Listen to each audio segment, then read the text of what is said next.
Two, three, four.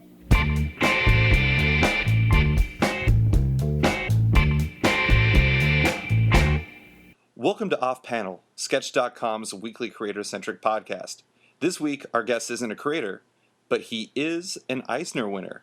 It's Patrick Brower of Challengers Comics and Conversation, a comic shop in Chicago. Thanks for joining the show, Patrick. Man, you say Eisner winner, and I just have this giant smile on my face. Even though it's 2 years later, I still have it. It's great. You know, I don't even have this on my list of questions, but it's got to be pretty surreal, right? It really is. There's so few honors, national honors in the comics industry for retail.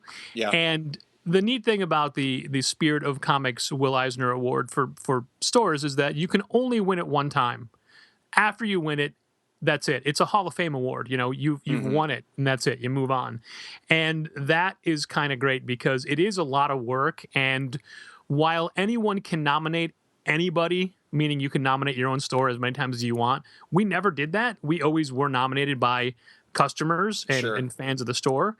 So we took that as definitely an opportunity to say, okay, these people believe in us, let's work at this. But there's a lot of work involved in an Eisner submission for retail, and having to never do that again is kind of great. That's kind of one of the best things about winning it. Yeah. Who cares about the actual award? The fact that you never... Yeah. Don't you have to like film a video or something like that? You do. Yeah. In the past, it used to be a 15-minute video, but now it's down to 5 minutes. And it's a very militant 5 minutes. When the judges are going through the videos, if you're over 5, they shut you off at 5. That's it. Oh, my God. Yeah. Yeah, actually, so I'm in Anchorage, Alaska, and my shop, Bosco's Cards and Games, they are Cards, Comics, and Games. That's an important part for a comic award. They were, I think, shortlisted. You know, when they get to like that list of like 15 or so before they cut it down to like I think 5 or something. They were on that 15 list, and they had to do the video. And I just remember them being kind of stressed out about it. But you know, it's an incredible honor, and you know, it is pretty impressive considering the fact you guys. You know, Challengers hasn't been around for a long time. You guys, we're 7 years old. 7 years. Well, you know, you guys are just getting into elementary school. You're like what, That's second true. or third grade or something like that. That's yeah, pretty we're impressive. Still pulling girls' hair and missing some teeth. Well, you guys are you guys are going to get to an awkward time pretty soon, but it should work out for you. But we're used to it. The first thing I wanted to ask is, how did Challengers first come together? Well, this is actually the history of Challengers is I went to school and I have an illustration degree. And I always assumed once I graduated college, I would be a freelance advertising artist. Mm-hmm. However, I wasn't vain enough to think that I would make it immediately. I knew I would need like a part-time job to provide for me while I was trying to get clients and build up a reputation and going on interviews and what have you. And I'd been a lifelong comic book fan. I have an older brother, George, who is 6 years older than I am, and comics have always been part of my life. So I grew up with them around me, and I was always reading them. And it was just a natural thing to have comics around. It was weird to me to meet people that didn't read comics. So, we were buying comics from a grocery store and a drugstore, and then when a local comic store opened up, not even near us, it wasn't that local, but we would go into that. And the week after I graduated, and I gave myself 2 weeks to do nothing before I'd start looking for a job. Mm-hmm. I was in my local comic shop picking up our pulls for the week, and the owner had said, "Hey, what did we ever say about you working here?" And I said, nothing. And this was on a Friday, and he goes, "All right, we'll come in Monday." I'm like, okay. So I went in that Monday, and I've been a full-time comic retailer ever since. That was actually 25 years ago. Wow. Next month, I'm celebrating my 25th anniversary. That's as incredible. A comic book retailer. Congratulations. Thank you. I worked for a small chain that kept growing and growing. And about 8 or 10 months into my tenure there, I realized that the store was growing enough that we could bring in some part-time help, and just a neighborhood kid, somebody who could, bag and board comics for like 3 hours a week. Mm-hmm. And there were a couple of kids I had my eye on, like some regulars and people I got along with. And one of them was named Dal Bush. And I talked to his mom because she would come pick him up because he couldn't drive yet. And I said, "Hey, I'm thinking about having Dal work here over the summer." And this was in May of the year. I'm like, once he's out of school for the summer, I was thinking about having Dal come in once a week, and she was all for it and dropped him off the next day. And at this point, he was only 12. Wow. Yeah. So he literally started working with me 3 hours a week, 1 day a week for 3 hours. He would bag and board comics. And after he got out of school, he came aboard full time to the chain that we were at because it had enough room for people. And then as people grow and mature and Dal got a job in the real world, he was doing both. He was working full time at a comic store and full time at an office job overnight. So he would work ridiculously from 11 to 7 and then 8 until 4. Oh my God. Every day. And the grind of the comic store just got to be a little bit too much, and there was always a lot of headbutting, and ultimately everybody had the same goal, but getting to it was always a harder and harder fight. And at a certain point, Dal said, I don't need to keep doing this anymore. And then he left. And then a couple months later, he came to me and said, I've been thinking about it, and I don't think it was me. I think there's a better way to do this. Do you want to do this together? That's awesome. And I'd always said, I don't want to own a comic store. I don't want to be fiscally responsible for owning a comic store. I've seen how they're run. I've seen what happens. I don't want to do this. Mm-hmm. But when a good friend of yours comes to you and says, what if, man, I don't want to live a life of saying, well, why didn't we do that? Right. So we did it in the late 2007, and we incorporated and started looking for spaces. In early 2008, Challengers was born. That is awesome. That is a fantastic story. That's actually really incredible. And I think that one of my favorite things about that story is the fact that so you originally wanted to be a freelance designer for advertising, Yeah. and I wanted to be a comic retailer as I grew up. And I work in advertising. I didn't know that's what you did. That's awesome. Yeah. My day job is I work in like online and social media at an advertising agency up here in Anchorage. So it's kind of funny. Like I think we somehow had some sort of weird. We had definitely a role reversal, but paths have certainly crossed. Exactly.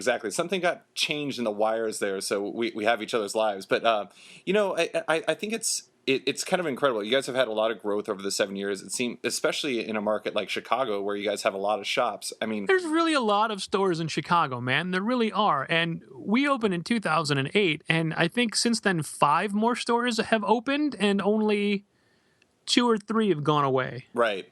Well, I mean, it's one thing to open a shop. Like I said, I live in Anchorage, and we have one shop. And so there is literally no competition.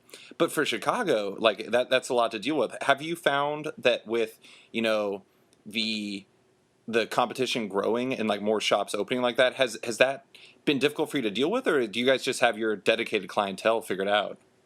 People shop at comic stores for a variety of reasons, but absolutely the number one reason is location. Sure. People will shop at the worst stores because it's convenient. And the number of times we've had people say to us, hey, I've moved. I'm not in the area anymore. I'm really sorry. I would love to come here, but it's just not convenient. We go, we understand. We get it. I mean, we're not going to ask you to cross the city because no matter how it looks on a map, going 4 miles in Chicago could take you 45 minutes. Yeah. So we get that. And the people that stick with us, we honestly, why? We've had people move who just say, will you please mail me my comics regularly? And I'm like, don't you want to find a new store in the city where you live? Isn't that more convenient? No, we don't want to leave you guys. And that's great. I mean, comic store loyalty is great because you see these people every week. And if you think about your personal life, who do you see, David, every single week, not counting work? Oh my God, my wife. That's about it. Sure. Yeah. Maybe like a banker. I don't know. Maybe sometimes that, but my coffee baristas who make my coffee. Yes. Yeah. There you go. I see them almost as much as I see my wife. Oh my God, I drink too much coffee. We are literally the modern day bartenders because we learn all about these people's lives and we see them sometimes more than we want to, Mm-hmm. Well, this is a completely true story. Like I said, live in Anchorage, Alaska. And when people move away from Anchorage, Alaska, they move far away. They move to like other cities like Seattle or things like that. I've talked to the shop that I go to, and they have had people who have moved to what we call the lower 48. and they still get books shopped or shipped to them from Bosco's, Wow. which probably costs a lot. Sure. But like you said, I mean, there's dedication, because like you actually build really strong like relationships. It's like you said, it's like, how many people do you see every week? And I see people at Bosco's a lot more than I do some of my friends, and that's probably sad to say, but it's true. I mean, I have a reason to go back every single week. But Well, we think it's sad to say, but that's just the reality of it. I mean, nobody has that amount of time to see friends and relatives on a weekly basis. yeah, absolutely. God, Mom, if you're listening, I'm sorry. um, anyways, so one thing I wanted to ask, and I hate to go negative to start, but after 7 years, I'm sure you and Dal have figured out a lot of things about running your shop. But to this day, what do you find to be the biggest difficulties you and your team have in operating the shop on, either a day-to-day basis or even just like the extended basis? There's two answers to that come to mind right away. And one is literally how to order.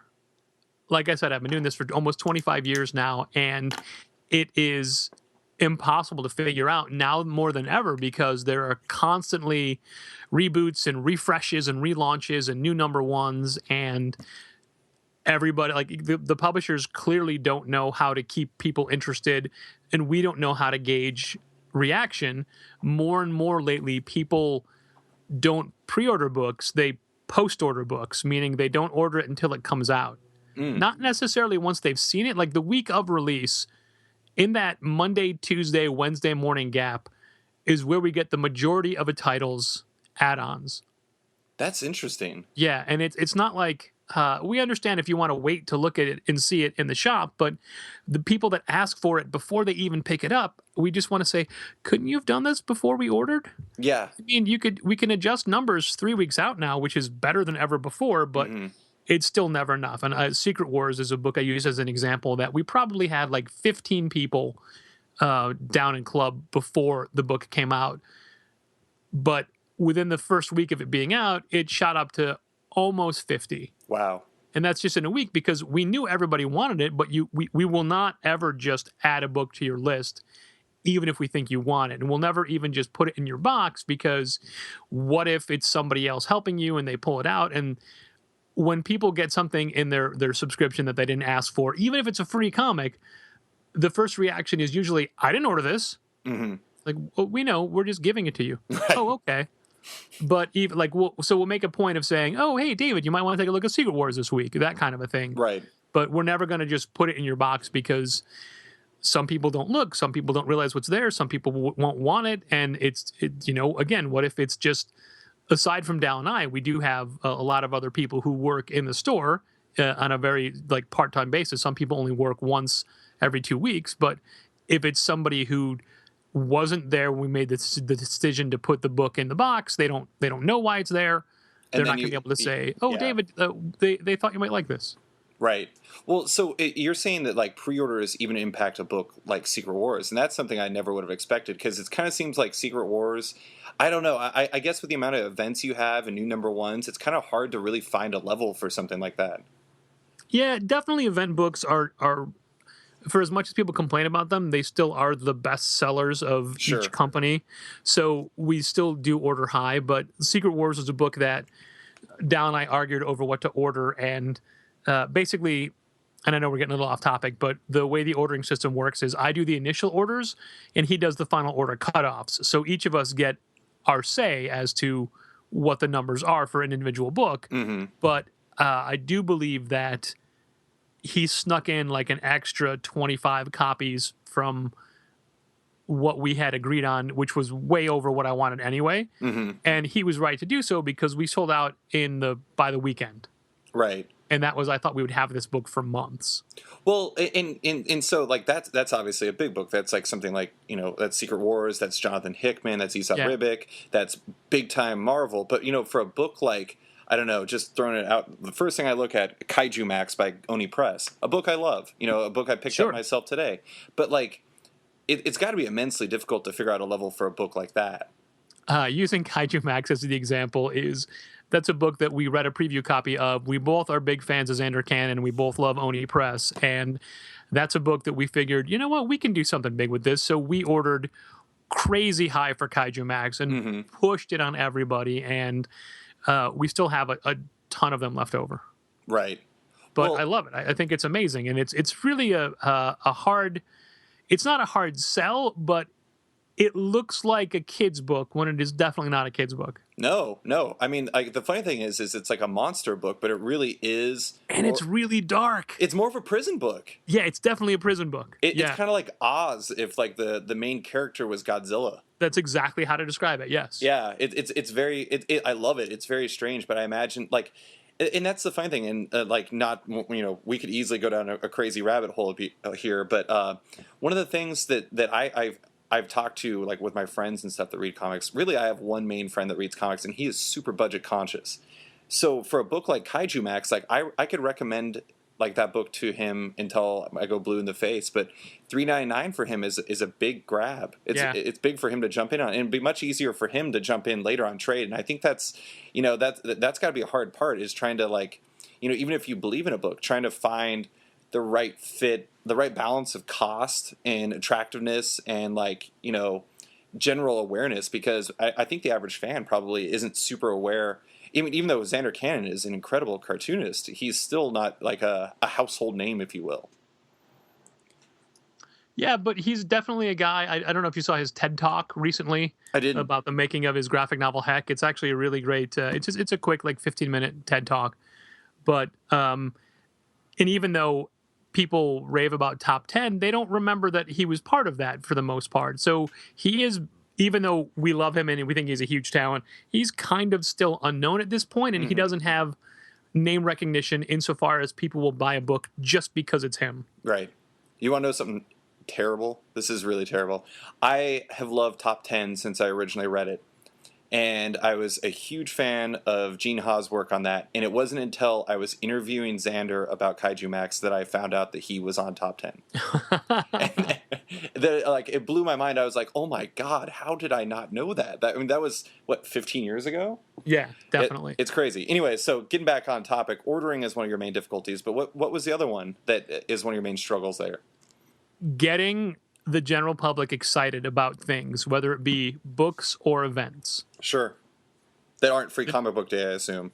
Yeah, that's exactly it. And for every you and I were talking before we started recording about the art gallery you used to own, and we would bring in like Eduardo Rizzo, or Raphael Albuquerque, who is amazing and doesn't come to Chicago ever. Right. So we would bring him in from Brazil, and nobody shows up. Not nobody, but definitely not the kind of crowd that a talent of his would deserve. Sure.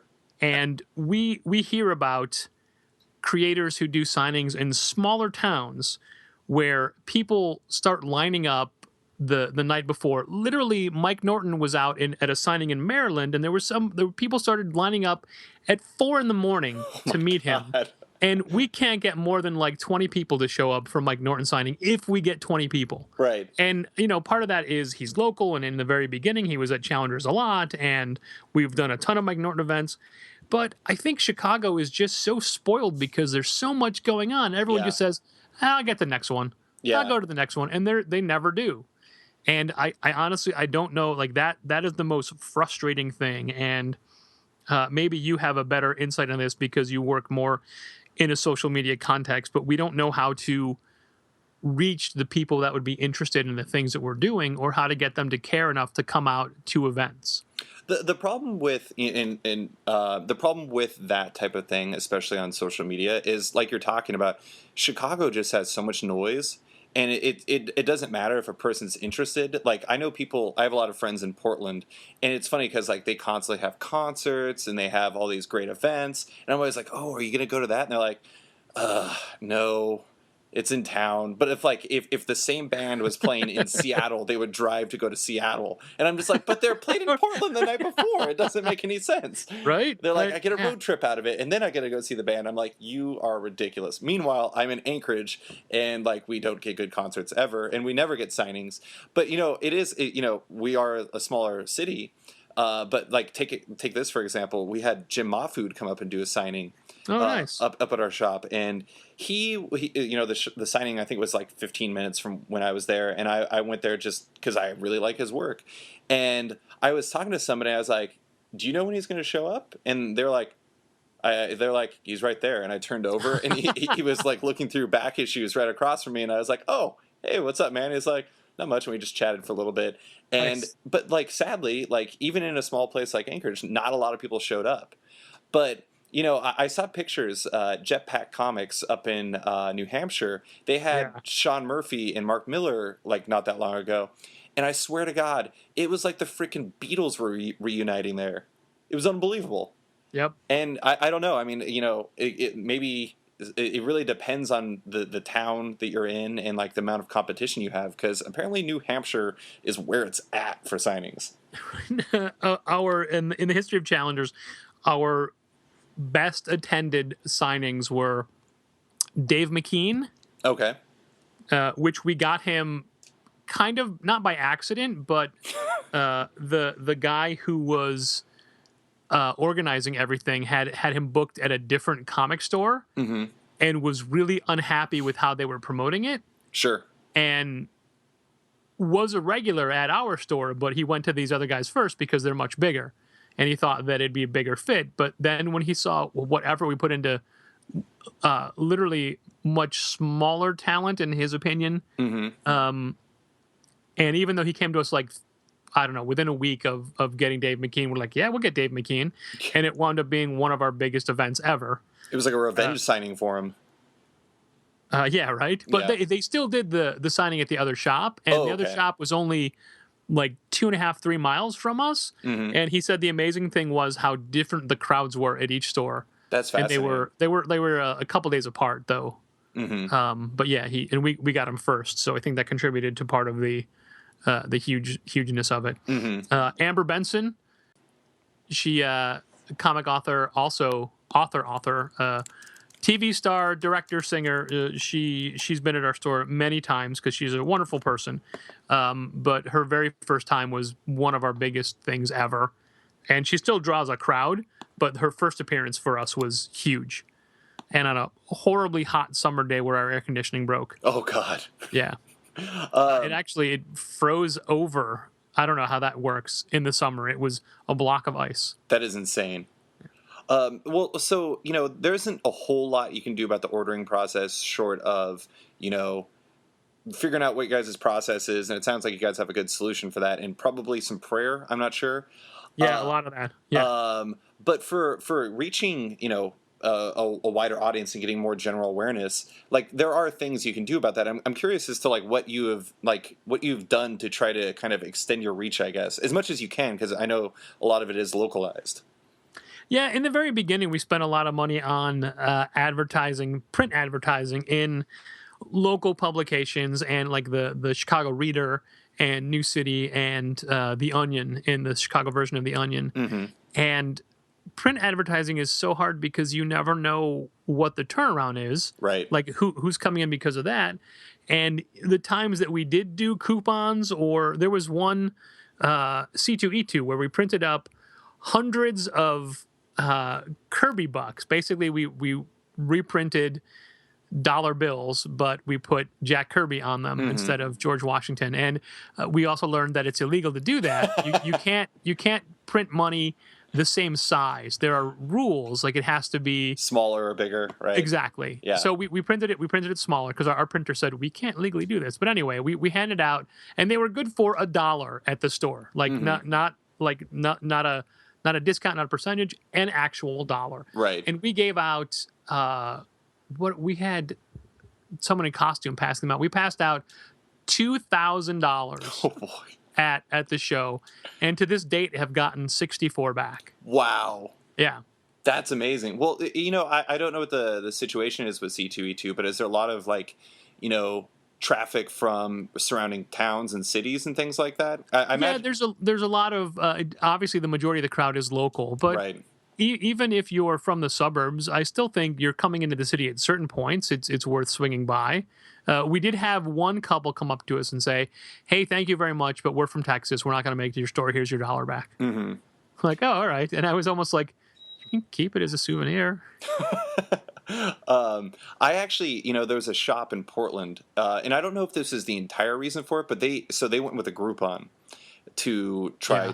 to boost their audience, and from what I understand, it more or less bankrupt them because Yeah, we actually did Groupon as well, and we've heard horror stories from a lot of other companies that have done Groupons, but ours was not terrible, but not a great experience. right, yeah, there's a lot of upside in terms of hopefully like gaining long-term customers to come on, but there's a lot of downside in terms of cost, it seems.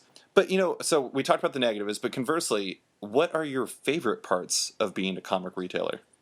David, I love comics. Yeah, I love comic books so much, and to be a part of it in the industry at all, and especially in 2015, where there's so many great books yeah. out, so many more still coming out. Like, man, I can't wait to read The Goddamned or Oh Paper yeah. Girls or the new Doctor Strange. And I know I just mentioned two Jason Aaron books, but there's so much great stuff. And 25 years in as a retailer and uh, 47 years in as a human being, I'm still so excited to be part of this industry. And when you get somebody to pick up a book they've never heard of and they take a chance on it and they come back and say, that book is great, I want to put that on my list or whatever, Hmm. that's why we do this. And that's why I want to be a retailer, Yeah, man. and I get that, but you don't want to deal with all the other stuff. I And know. there are so many, like, Diamond Comics Distributors is the only distributor Hmm. for the majority of the comics industry. And by that, I mean, you can only get Marvel and DC and Image and Sure. Dark Horse and so many other publishers just from Diamond. They have no competition and they do the best they can, but they don't update their technology or their processes current enough. And there are so many groups on the internet that are just all they want to do is bash Diamond. And literally every order we get from Diamond, there's a head scratching moment where you think, why did a human being do this? But it's in the frustration. And honestly, there are horror stories we hear from people that we've never had it that bad. But in the very beginning, we had so many Diamond mishaps that I literally was talking to a higher up who I don't know that I should name or not, but I said, this has to be a personal attack against us because you can't Wow. be that bad at your job as a company and still be in business. Like, you Hmm. have to be doing this to us on purpose. And they weren't, and they were just that bad at their job. Right. But But I don't like, and here's a sad truth of the comics industry.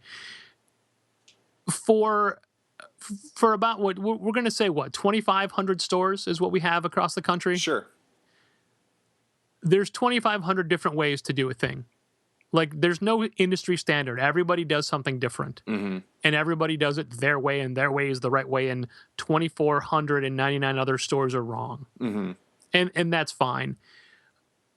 But oftentimes, retailers will use Diamond as a crutch, and 90% of the time, if you go into a store and you say, "Hey, are you sold out of this book already?" and they say, "No, Diamond shorted me." Right.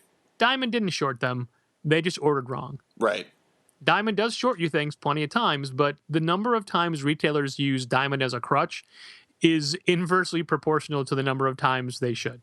Right. And I'm not saying that's what my shop has done, but I can tell you, and like I apologize to you creators out there, but there have been times where I have actually dropped comics from my pull list because my shop said that they got shorted and the comic just never came in.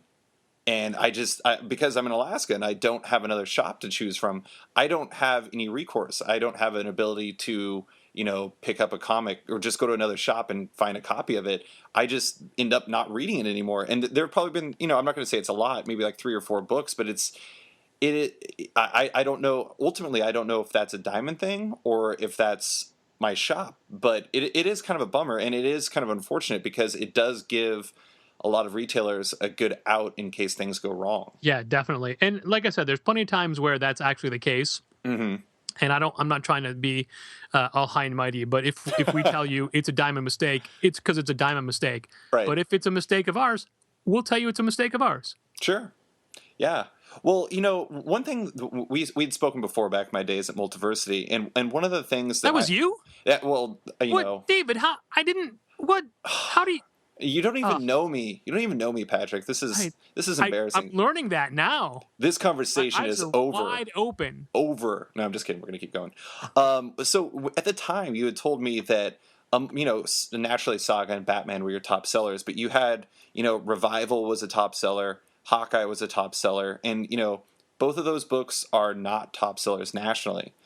For you, like, why is that? Why are those books so much more successful? Short of the fact that Mike and Tim are both from Chicago, what's different about the way your team approaches sales? Well, I think the cheap answer is those are really good books, Yeah, yeah. and the rest of the country just has terrible taste.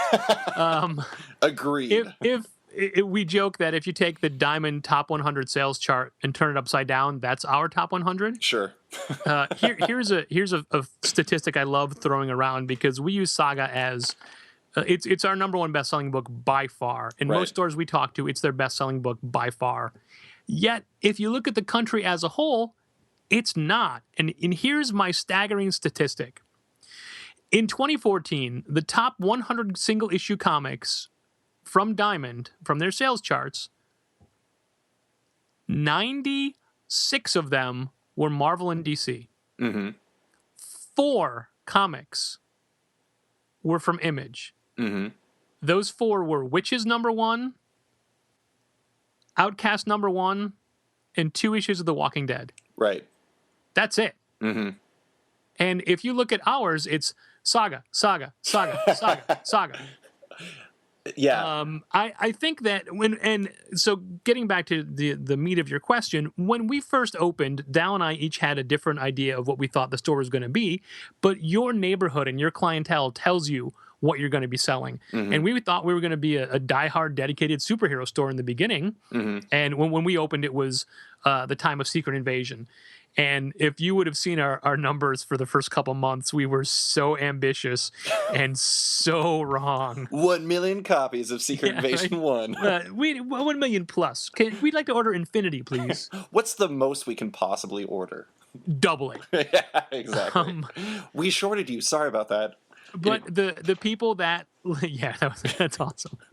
The people that started shopping with us quickly dictated the kind of books that we sell, and we don't have a huge superhero base.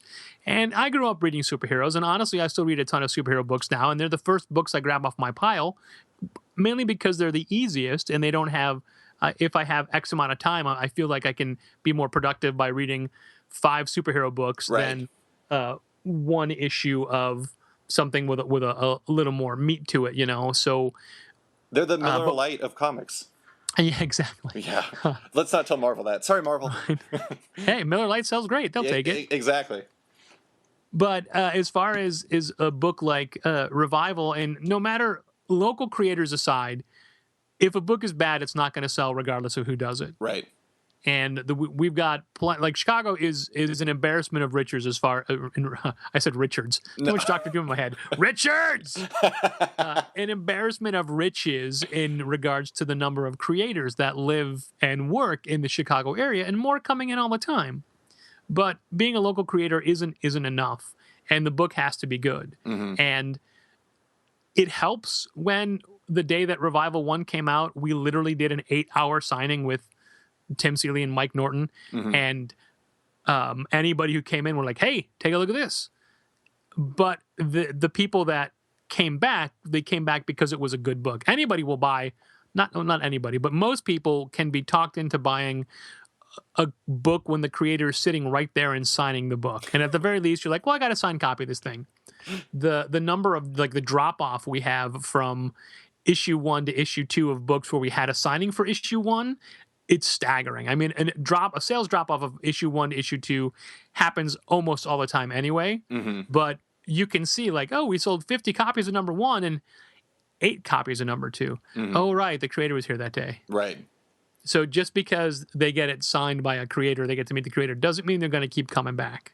All right. You have to answer me this though. During the signing with Mike and Tim, did anyone you posed it to when you were like, "Oh, we should buy this. The creators are here." Did anyone look at them and say no? We had people turn the book down, but not after looking at them. Not like those guys. No, Ugh, I I don't wouldn't do know. that. I wouldn't do that. I Um, mm, well, I think that's really interesting. And one of the things, and I had mentioned this to you again during that time that you don't remember when I was at Multiversity.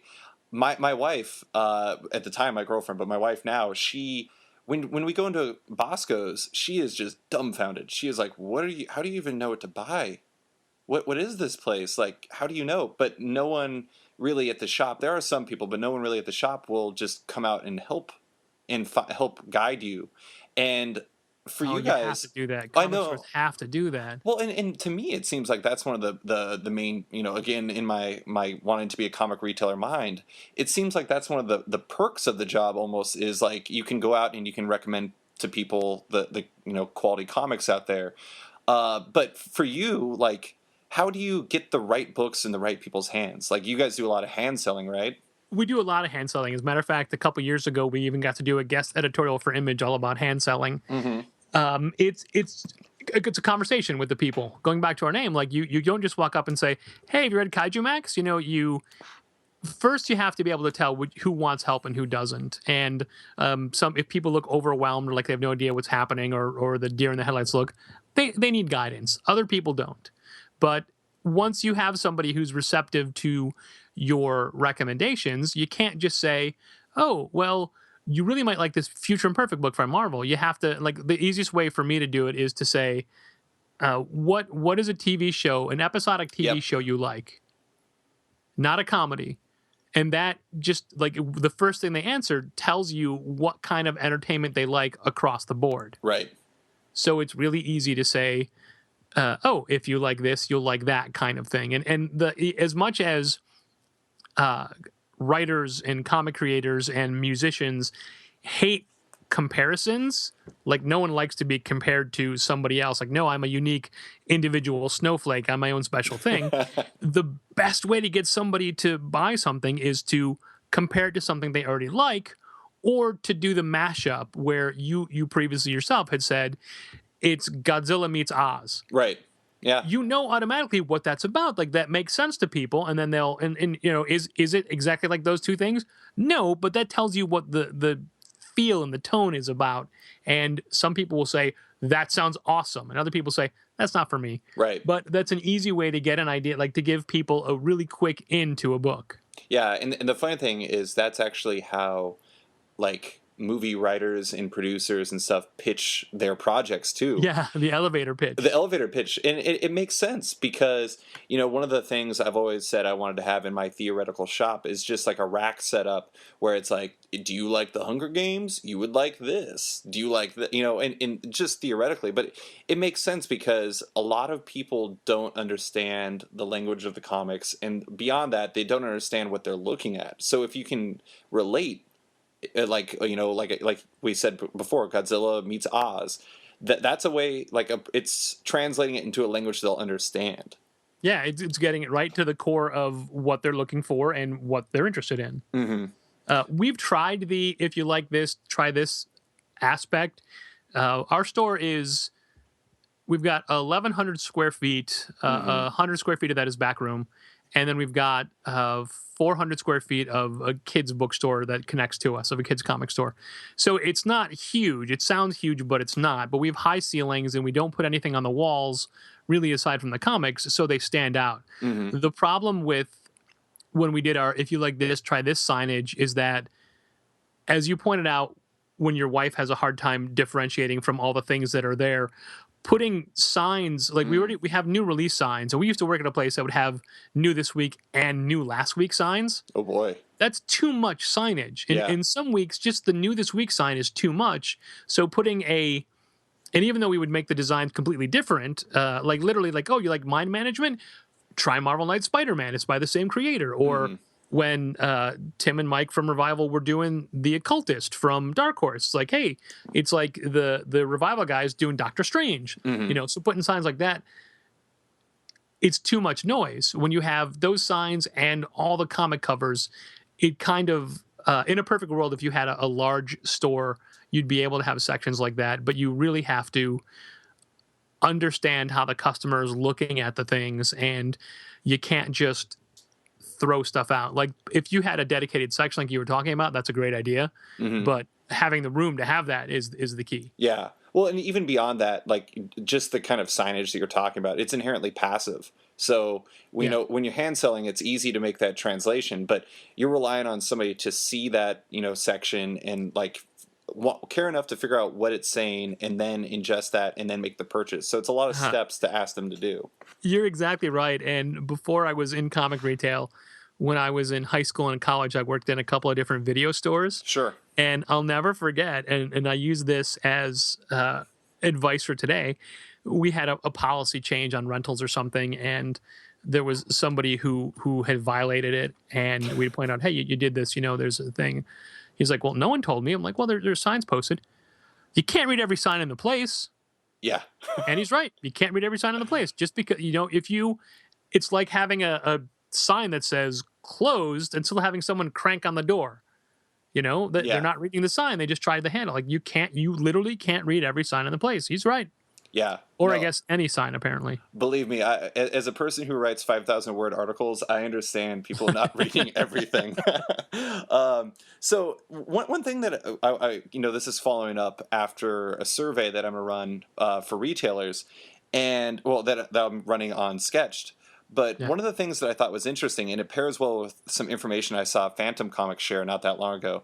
More people, when I asked how important would you say each of the following are to your business, and there was over 10% publishers, over 1%, et cetera, et cetera. The thing Hey, I took this. I did this. you Yeah. did, you were like the Yeah. second person. Thank you. Yeah, sure. The number one finisher was graphic novels, trade paperbacks, and larger collections. Do you feel that is a direction the industry is going more towards, especially because those are more attractive to new and casual readers? Definitely because they're more attractive to newer casual readers. They also look so good on shelves and things. But the new comic reader, look, David, you and I grew up. Oh yeah, Monthly, issue to issue. Yeah. We grew up. We did. I swear. We grew up monthly to month to month issues. Like we would know. We would come in to get the next issue of Amazing Spider-Man or what have you. But today's comic reader didn't do that. They don't know that's how comics were. They see graphic novels and they think that's how comics are done. So they're used to that. And they're not beholden to any set schedule. sure. They just want to come in and say, is there new Walking Dead yet? I don't know. Let's go find out. That kind of thing. So absolutely, graphic novels are the way of the future. I wanted to touch on this before. We were talking about Kaiju Max and people that say, I'll wait for the trade. Right. And waiting for the trade is great except for two things. One, if people don't buy the single issues, the company is not going to put out a graphic novel collection. Right. Two, the majority of people that say they'll wait for the trade just forget. Right. It's not that they don't buy it or don't want it. They just forget. Mm-hmm. And there's nothing to say, oh, that came out now, because they weren't following it monthly. They didn't know that it concluded, and they just didn't know. And yeah, we'll pre-order trades whenever you want, but we can't pre-order a trade when issue 2 of the series comes out because we don't have a good record-keeping way to do that. They're not already in the system, and we use Microsoft RMS with the Diamond Comic Suite plugin, and they're great. Like, they'll let you subscribe to trades, but only trades that are established as a regular thing, like a Saga trade or a Walking Dead trade or a trade that's coming out. And it's really hard to do it for Marvel trades because they don't follow a volume numbering. They do, but they restart the volumes all over. Like, look at Kelly Sue DeConnick's Captain Marvel. There's Captain Marvel Volume 1 and Volume 2, and then Volume 1 and Volume 2. With the same character, the same logo, the same costume design, the same book design, and the same writer. Right. You literally have to look at the artist to say, oh no, that's the second volume. That's not, you don't want, that's the wrong 2 to match your 1 kind of thing. Mm-hmm. Yeah. But definitely graphic novels are a way of the future. And there was a little bit of time in Challenger's history where graphic novels were outselling single comics dollar-wise. Right.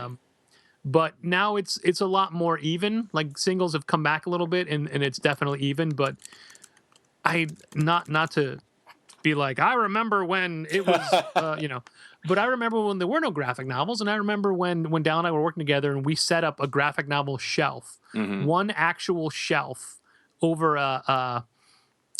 two sections of the store. There was like a cutaway, and there was enough room on the top of the cutaway to put an actual bookshelf, like just a single piece of wood mounted to the wall, and that's where we would put our graphic novels. And those would be oh man, that computer drawn Batman one that I just lost the name of it, but that was an original Batman graphic novel drawn on the computer for the first time, and it was very dot matrixy and like that. What was that called? I don't remember that one. And there was Watchmen, and there was enough for us to have 1 4-foot shelf of graphic novels. Mm-hmm. And now the majority of our store is graphic novels, and that's how people read them. Right. Well, and it isn't so, like I referenced Phantom Comics earlier, and I don't know if you read, they did like a really big end of the year wrap up on like how their sales went and everything. And it was really interesting looking through their stuff because like you guys, they saw higher sales for books that weren't Marvel or DC. Like I think Lumberjanes #1 was their top selling comic. That was also ours for that last year. Yeah. Lumberjanes #1. Yep. But I think that they said that 55% of their sales were trades and graphic novels for the past year. And, I've just kind of noticed that as a shift, especially because, and I feel like I'm slowly but surely revealing the fact that my wife is my secret weapon for Sketched. But, I did an article where I actually interviewed her after she read the Marvel preview book because, she's one of those people who is, she loves the Marvel movies. Guardians of the Galaxy is her jam. Nice. And she really likes, she reads a lot, but comics have never been interesting to her. And a big part of the reason why is the format. She has no interest in the monthly format, but she I'm trying to convince her to read Nimona right now by Noelle Stevenson. And I think that more, either complete stories and graphic novels or, trades and things like that, they just, to the person who is used to watching, like binge watching on Netflix or something like that, something where they get to read all the story at once is much more appealing to them. And so I completely see why the market is kind of shifting that direction.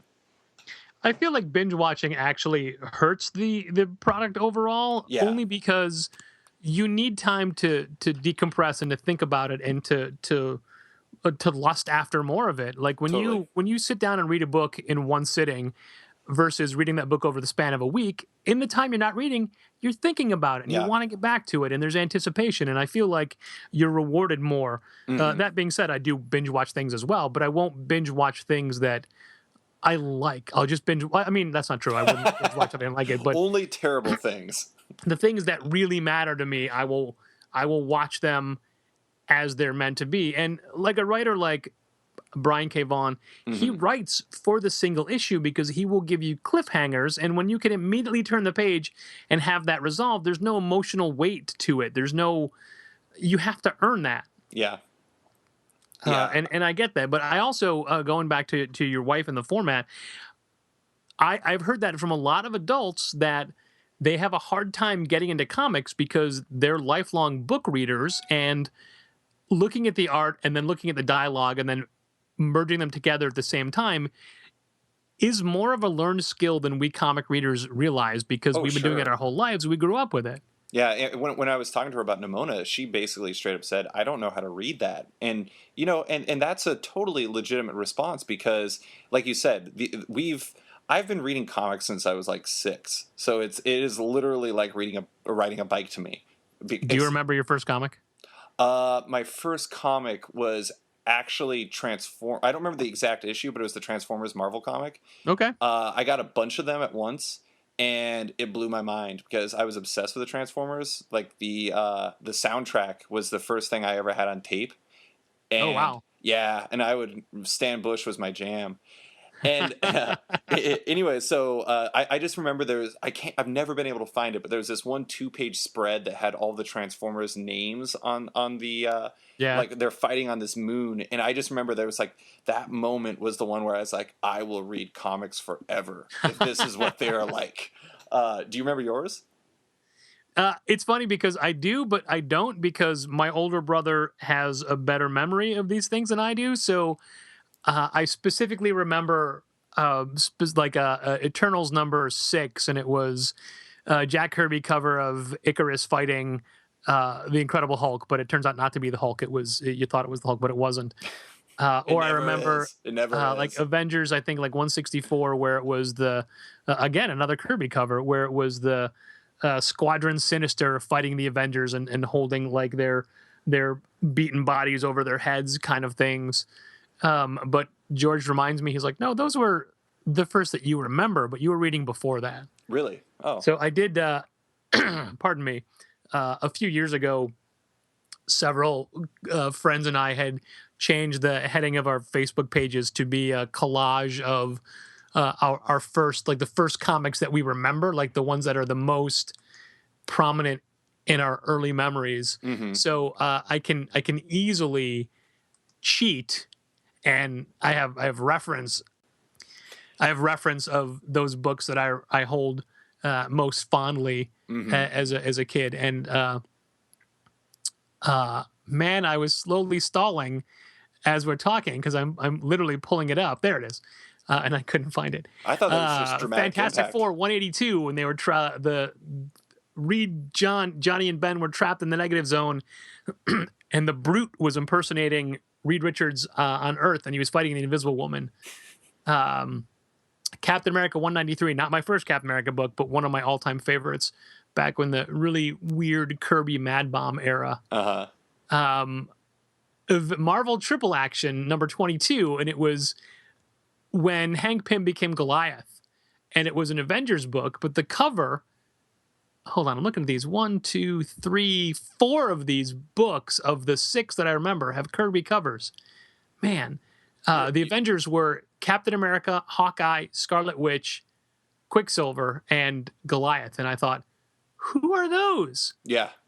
So yeah, those are those are the books I remember most. So I think that, and this is going to kind of tie into something we talked about before, but I think it's interesting that, so you remember those books. I remember my Transformers books. A lot of people grew up on the Claremont and Jim Lee X-Men, things like that. Those are the things that were really iconic in terms of comics for a certain generation. But I think today you have people growing up on things like Raina Telgemeier and Kazu Kibuishi and even Lumberjanes. Like those are going to be like the first comics for people. And make no mistake, the biggest announcement that to come out of Raina Telgemeier, San Diego, yes, is her book Ghost. That is the biggest, most impactful comic announcement out of San Diego. Regardless of what you like or what you're a fan of, that is the book that will sell the most, reach the most, and get the most people excited. Oh, absolutely. I mean, like the initial the initial print, I think for Sisters was like 600,000. Yeah, and hundreds and hundreds of thousands for a graphic novel. That is kind of that's always I think been a staggering thing to me, is like people don't talk about Raina and well, I mean, in the comics internet, I guess, but sure. But not only, like, I don't know if you've read her work, but they're fun and they're relatable, and I'm a 31-year-old guy, and like I really enjoyed Smile. Like that was a great comic. Yeah, but we all can harken back to those grade school days where we were hiding our imperfections. Exactly. And like that, not only are they good, but they sell immense amounts. And like kids, like talking about the Beatles again, like Raina is a freaking star. She's a total rock star. Yeah. You look at pictures from her signings and it's just staggering. But I'm just curious as to how that's going to impact like the industry going forward. Not that you have an answer for that. That's more me being blindly speculative. But sure, it's going to be interesting. Because I don't have an answer for that. Come on, Patrick. Give me an answer. But no, I mean, the future is the thing that I always have the hardest time with in the comics industry, and I'm so happy that the number of people that predicted its demise at the hands of digital comics or what have you are maybe they're not wrong, but they're wrong so far. Well, and that's one thing I've seen a lot, is that digital, was once like the doomsaying device for everyone. It's going to kill print, but instead, almost everyone has said it's additive, and it like things like Marvel Unlimited and Comixology have driven people to stores, from what I understand, and that's sure. I mean, is that what you've seen at your shop? Well, from one standpoint, when people say, like, have you lost any customers to digital, and the answer to that is, I have no idea. Yeah. No one tells me. No one who stops coming to the door tells the store. They don't tell you why. I'm going to go to my iPad now. Goodbye but forever. there are people that there are certain books that they like the price point is too high, so they'll buy it digitally, which gives them a little bit more money to buy the books that they want to own, the ones they want to keep. Mm-hmm. So it's definitely additive. We have, for a while, we were working with Comixology because they had a program set up where if customers went to a portal to Comixology from our website, we would get credit and we get a little bit of cash for it. Mm-hmm.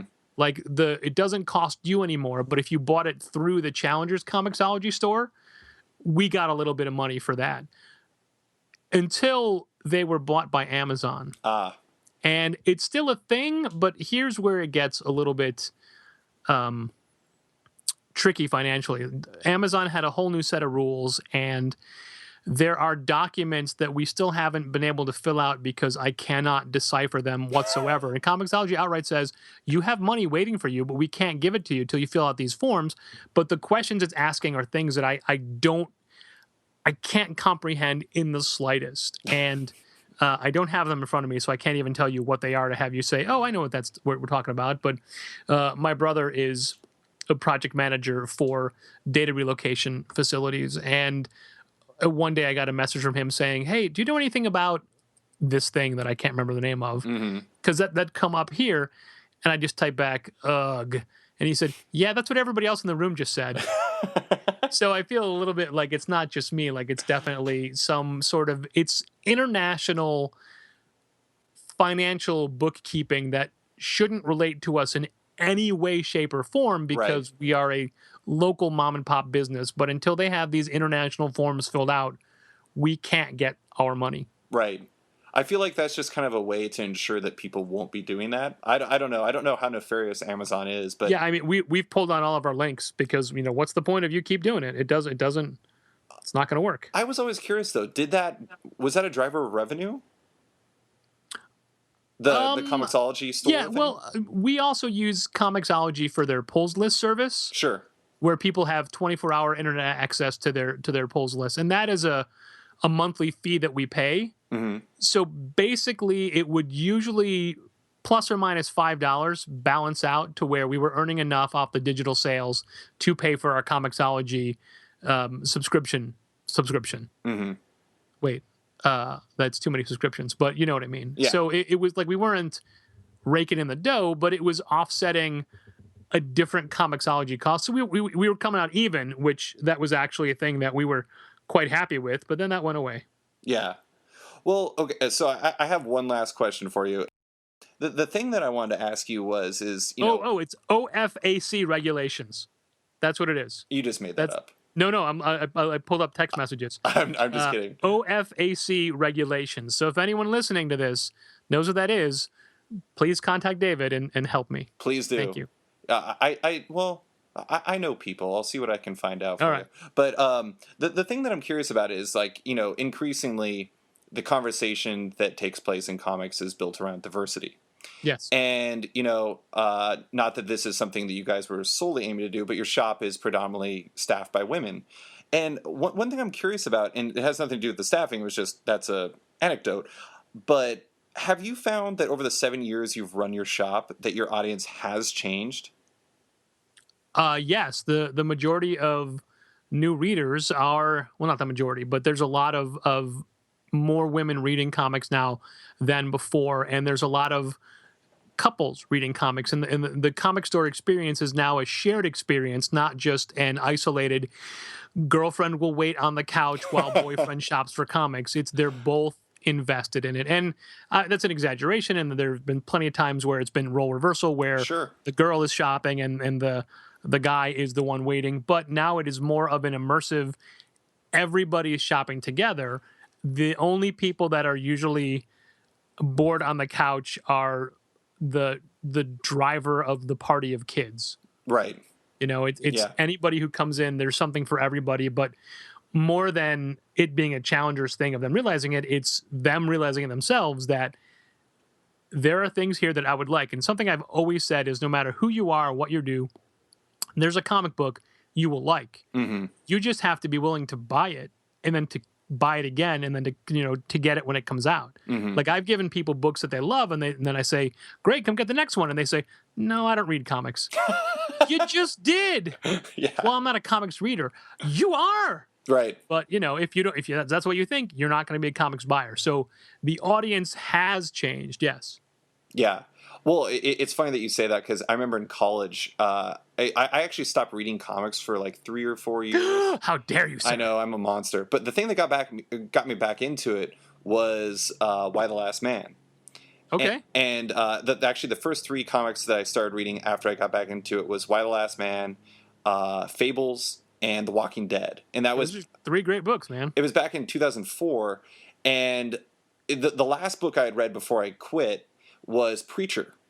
And Preacher, like I stopped as soon as that ended. I stopped reading comics, not because it was like some sort of statement as like this will be as good as it will ever get. Even though that is my favorite comic to this day, it's just kind of that was just the moment. But so when I was in college, I was reading Preacher, or I had Preacher, all those like lined up on my shelves. I had Why the Last Man, the first few trades. I had Fables. I had The Walking Dead, and it was interesting because like my roommates and like our friends and things like that would borrow comics and they would read them, but they would only read them when I got the new volume. They would they would addictively tear them apart, and they're like, "Oh my God, Rick Grimes, this is hell! I don't want to know what's happening. I gotta know what's happening next." And they're like, "So do you have the next one?" And I'm like, "No, go buy it. You buy this one this time." But they wouldn't do it, and it was kind of an interesting thing because I think to a certain degree, like you said, there is this mindset where some people, even if they do like reading comics, will still say, "Oh, I don't read comics." It's a fascinating thing. Yep. But God, there was one other thing I was going to say. Damn it, I've totally lost it, Patrick. I'm a failure. No, it's my fault. I get off topic so often that it's hard for anybody to keep a linear progression of a conversation. Oh, I remember what it was. This is probably my favorite like random comic story over the past couple of years involving a shop. I was at my shop, and there was this couple, and like you said, couples shop together, and they were there because they watched the Walking Dead TV show. Okay. And like I know a lot of people say like, oh, movies and TV shows aren't impacting the sales in comics, but I've seen firsthand like people are coming in because the Walking Dead TV show, and they're doing it actually en masse, and you see it in the numbers too.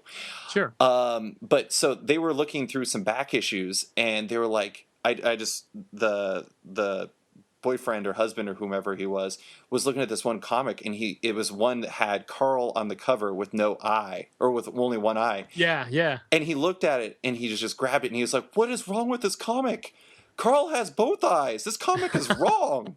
And I started laughing, and then I went over and because like I said, my shop is not very big on hand selling. I could tell that they were new, they never read any comics, and I went up and I talked to them and guided them to like the first compendium, because that seemed like a better buy for them than buying like 117 or whatever it was. Absolutely. But anyways, no, I do think that it is interesting seeing the shift in readership, both not just in women, but like you were talking about younger readers. Like I think that people like Raina Telgemeier are bringing in new readers and introducing them to the medium, and I think that's a very positive thing.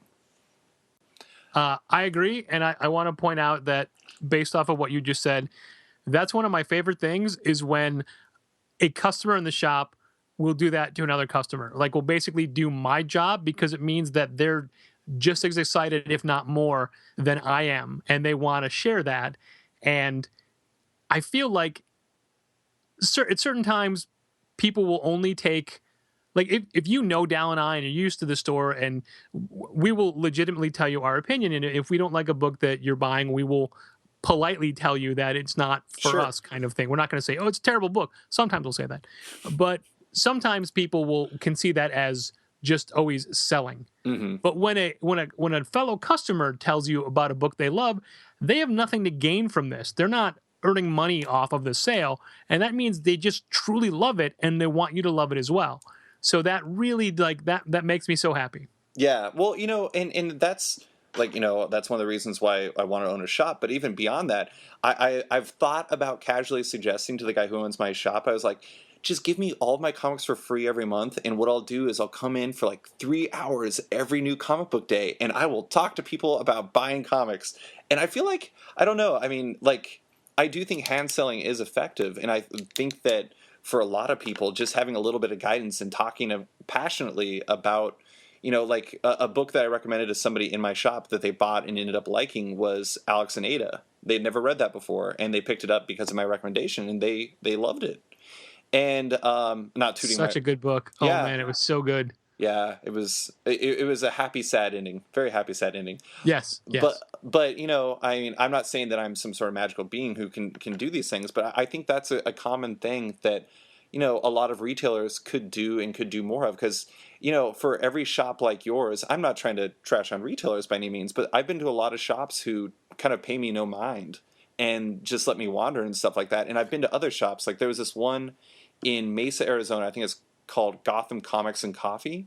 Okay. And I went in there, and this guy came up to me, and he just started asking me what I like. Started recommending this book to me, recommending that book to me, and stuff like that. And it was the only time I've ever had that experience. It's in my years of going to shops, literally on multiple continents, I've never had anybody come up to me and just kind of quiz me as to what I like and trying to guide me to books. And it was funny. I had absolutely no intent on buying anything. I was just in Mesa for a work conference, and I knew there was a coffee or a comic shop, so I decided I'd swing by. And I walked out with a couple trade paperbacks because I was so enthused with the experience. Nice. In a very similar story, and I'm not going to make this long, I'm sorry. A good customer of ours was on vacation in San Francisco, and he was visiting a shop out there, as comic fans like to visit different stores. Mm-hmm. And the proprietor was there that day, and he came up and started talking to him, which is always a good sign. And you know what? I'm actually merging two stories, but they're from the same shop. And so the guy's like, "Hey, so why don't you give me a recommendation? What do you think I should read?" And the owner just went through this list of books, and the guy felt like he was our customer just felt like he was being preached to with the same list everybody gets. Right. And he would say, "All right, well, I've read that, but," and then the guy would be like, "All right, that may not be for everybody," and move on. He's like, "No, I'm not saying it's not for me. I'm just saying I've already read that." Mm-hmm. He wanted something unique, and he just got like the diamond top 10 list kind of thing. Right. And Have you heard of Wolverine? Yeah. And he felt like the guy was willing to talk, but not willing to listen about what he liked or what he wanted. And then the guy's like, "Where are you from?" He's like, "I'm from Chicago." He's like, "Where do you shop?" He's like, "I shop at Challengers." And this guy goes, "Oh man, I love those guys. Challengers, such a great store. I go there whenever I'm in Chicago. I go there. I spend so much money there. I love those guys." He'd never been to our store. Now, normally I would think that was a sales tactic, and he was just lying to the guy. But I literally met this man at a retailer function like 2 years later, mm-hmm. and he gave me the exact same thing. So I feel like he has us confused with a different store in Chicago. Right. And that'll happen. For a while, I'm like, that's that guy. He's never been here. He's just lying to our customer. He's trying to get him to buy things by having common ground. But that was not the case. No. Well, thank you so much for coming on, Patrick. I really appreciate it. It's been a great fun talking to you about retailer, the world of retail, and I'm looking forward to opening up my own shop and stealing all of your ideas. Why don't you open up across the street from us? That will be perfect. Right? Is there any commute would be a little bit terrible though? It would be, and we might have some sort of turf war, and I don't think that would be good for either of us. But here's the weird thing about comics, man. If our store was making $1 million, which we're not, and you opened up across the street from us, we wouldn't be making $1 million anymore, but the combined income of our two stores would be well above like 1.25. Right. Like the stores find the audience. That's why whenever a comic store closes, a certain percentage of their people never read comics again. Mm-hmm. The more stores, the better. So David, do it. Open your store, follow your dream. All right. Thanks a lot. David, my pleasure. Thanks for listening to this week's episode of Off Panel from Sketch.com. You can find our guest, Patrick Brower, and his shop, Challengers Comics and Conversation, online at challengerscomics.com, on Twitter at @Challengers, and Facebook at facebook.com/challengerscomics. Follow Sketched on Twitter at SketchedComic, and visit our site at Sketched, that's SKTCHD.com, and join us next week for another episode.